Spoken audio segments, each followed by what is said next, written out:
Okay, I'm A1C Johnson, and I'm here to inform you about Facebook and how it provides the same support in real life.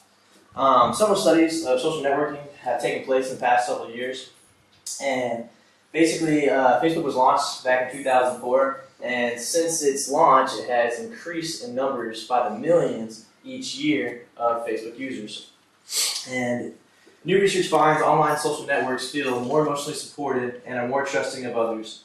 Basically, if your friends use social networks such as Facebook, somehow they seem to be able to trust each other more and develop a stronger bond in relationships.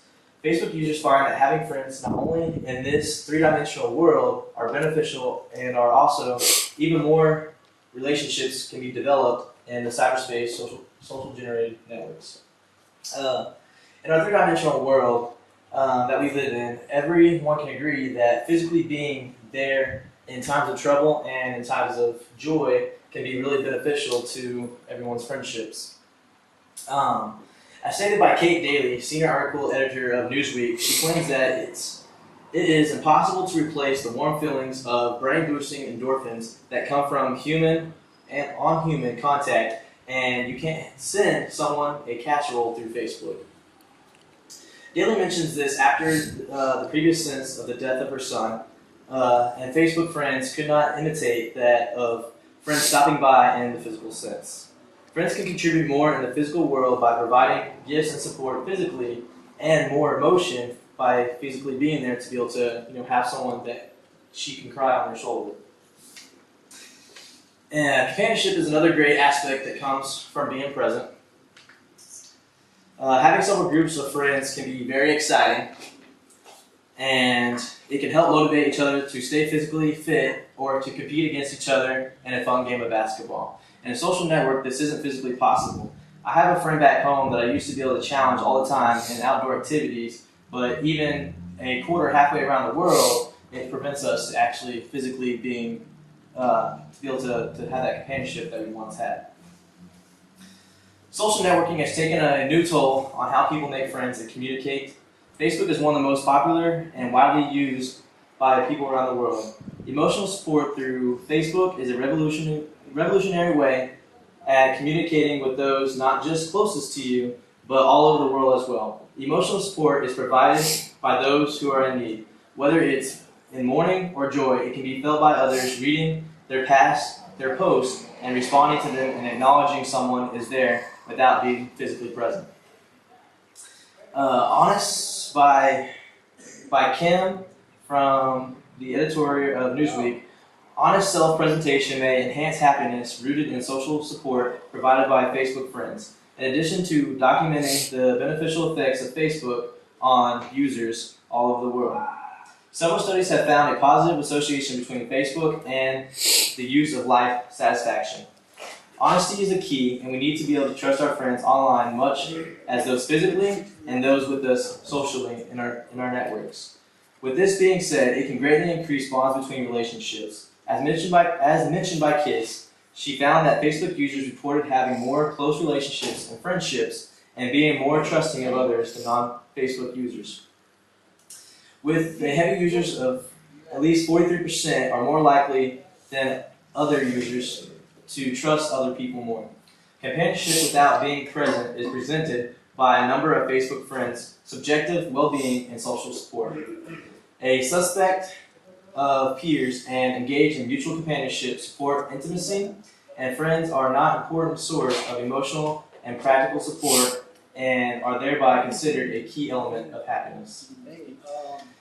Then we break that down between the physical world and now we have the social world of our network. Basically, when we try to infuse those together, basically the research shows that if you use Facebook, more people are more likely to trust you than people who don't use Facebook at all. And more people today are using a social network to help deal with the grieving process. As stated by Daly, grieving online can have a powerful and productive benefit. One of the primary desires that we have is for someone to really listen to us and in a deep kind of way.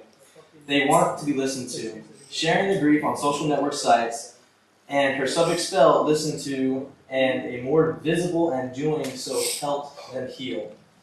Posting personal experiences, no matter how painful, also allows for acquaintances who have lived through similar experiences to reach out to them, either with information about groups or in a empathetic ear.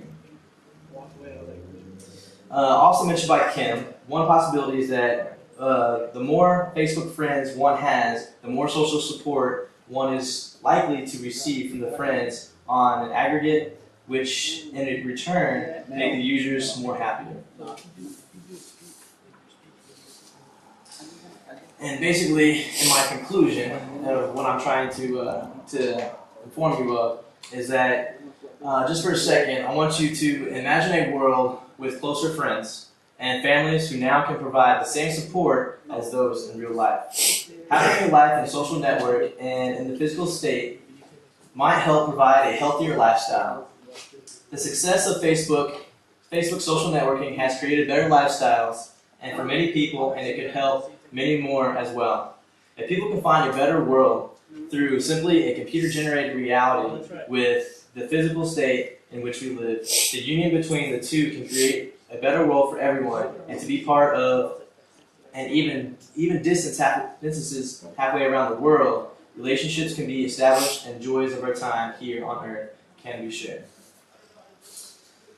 And at this time, I want to ask you all questions. And the first question I want to ask, who uses Facebook?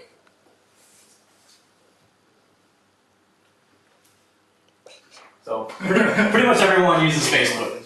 Okay. With that being said, how does that affect you and your relationships? Do you feel like having Facebook, you can trust more friends, or do you feel like they're more closely bonded to you? Well, I don't know if I could trust more friends, but I know my best friend has been able to stay more connected through Facebook. Does your best friend live here, or do they live somewhere else? She lives in Ohio. I live in England. So there you go. So she lives in Hawaii. You live here in England. But do you still feel that because the distance is there, do you still feel like that you can still have that same bond as if you were physically there with her? Yeah, for the most part. For the most part? Okay. At this time, I'm going to open up. Does anybody else have any other questions or comments, concerns? All right. Thank you.